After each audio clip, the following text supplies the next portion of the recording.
উত্তেজনার জন্য পিছিয়ে গেছে, এটার মানে ডেট পিছানোর একটা ভালো দিক হচ্ছে সবাই ভোট দিতে পারবে, বাসা থেকে আসবে, ক্লাসের মধ্যে মানে স্টুডেন্ট সংখ্যা বেশি থাকবে। আর পেছানোর খারাপ দিক হচ্ছে পেছাতে পেছাতে যেন প্রশাসনের যেই মানে ইনডিফারেন্স যেইটা দেখাচ্ছে প্রশাসন বিভিন্ন ক্ষেত্রে, ওইটা যাতে এই হ্যাম্পার না করে, ডেটটা যেন আরও পিছায় না যায়, এটা একটা শঙ্কা। কারণ স্টুডেন্টরা চাচ্ছে ভোট দিতে, রাকসু ভোট এটাই চাচ্ছে বেশিরভাগ স্টুডেন্ট, ভোট দেওয়ার ইচ্ছাও আছে অনেকের। একটা পোষ্য কোটা ইস্যুকে সামনে নিয়ে নির্বাচনটাকে কি পিছিয়ে দেওয়া হলো। এর আগেও কি রাজশাহী বিশ্ববিদ্যালয়ের রাষ্ট্রীয় নির্বাচনকে 3বার পেছানো হয়েছে, এখন 4বার। এরকমভাবে নানা ইস্যু নিয়ে এসে কি নির্বাচনকে পিছিয়ে দিতে চায়।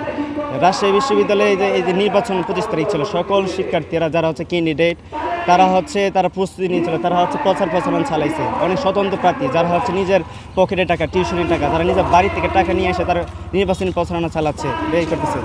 সেটা এখন আবার পিছিয়ে দিল। তাদের যে টাকাটা খরচ হয়েছে তাদেরকে আবার নতুন করে আরও টাকা খরচ করতে হবে। তাদের যে একটা খরচ সেটা এটা তাদের জন্য খুবই একটা দুঃখের বিষয়। রাষ্ট্র নির্বাচন পেছানোর যে সিদ্ধান্তটা আসলো, আমি নিজেও এই সিদ্ধান্তের পক্ষে। কেন পক্ষে?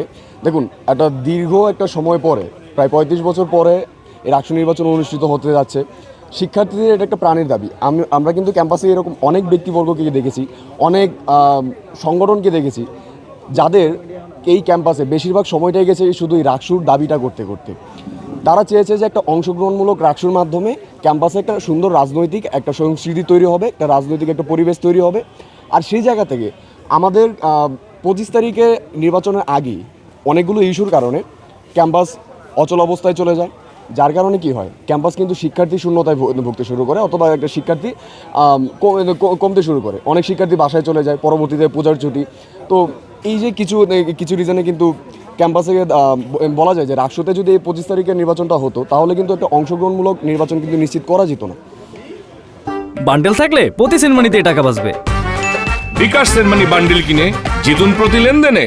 আমরা তো চাইছি নির্বাচনটা হোক, কিন্তু এই জায়গাতে যদি অংশগ্রহণটা যদি এখানে পর্যাপ্ত না থাকে, তাহলে আসলে এই রাকসুর কোনো অর্থ থাকে না। কিন্তু এখন আরেকটা সংকট কিন্তু যেটা দেখা দিচ্ছে, যে নির্বাচনটা যে এখন যে পেছানো হলো, 16 তারিখে যে নির্বাচনটা হবে কি হবে না, এইটা নিয়ে কিন্তু একটা সংকট অবস্থা কিন্তু এখন তৈরি হয়েছে।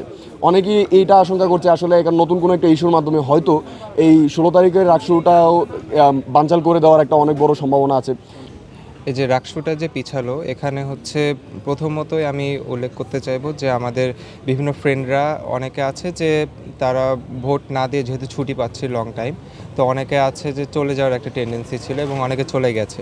তো এই রাকসুটা যে পিছালো, এই ক্ষেত্রে একটা দিকে ভালো হবে যে তারা সবাই নির্বাচনে অংশগ্রহণ করতে পারবে। তবে এখানে কিছু আশঙ্কা বা কিছু কি বলবো, এটা কিছু ড্রব্যাকস আছে। যেমন যারা প্রার্থী আছে তাদের জন্য ভোগান্তিটা একটু বেড়ে গেল। এই যে রেগুলার প্রচারণা, তারপর বিভিন্ন কাজ, তাদের নির্বাচনের আগে প্রস্তুতিমূলক যে কাজগুলো হয়, সেটা তাদের জন্য বেশি বিষয়টা লেন্দি হয়ে গেল। আবার আমরা আশঙ্কা করছি যে আমরা তো 36 বছর পর রাকসুটা পাইলাম, তো এখন পিছাতে যেন আরও না পিছাই। আসলে যে রাকসু নির্বাচন পিছাই গেল, এটা সম্পূর্ণ একটা অযৌক্তিক বিষয়। কারণ আমাদের শিক্ষার্থীদের যে একটি দাবি আদায়ের প্ল্যাটফর্ম, সেটা হচ্ছে রাকসু। আর সে রাকসু নির্বাচনটা আগে থেকে মীমাংসিত ছিল যে 25শে সেপ্টেম্বর। সেখানে কিছু রাজনৈতিক দলের শিক্ষক এবং কিছু লেজুর ভিত্তিক রাজনৈতিক দলের ছাত্র সংগঠন, তাদের কিছু অযৌক্তিক দাবি আদায়ের কারণেই সে রাকসু নির্বাচনটা পিছিয়ে 16ই অক্টোবরে নিয়ে যাওয়া হয়েছে।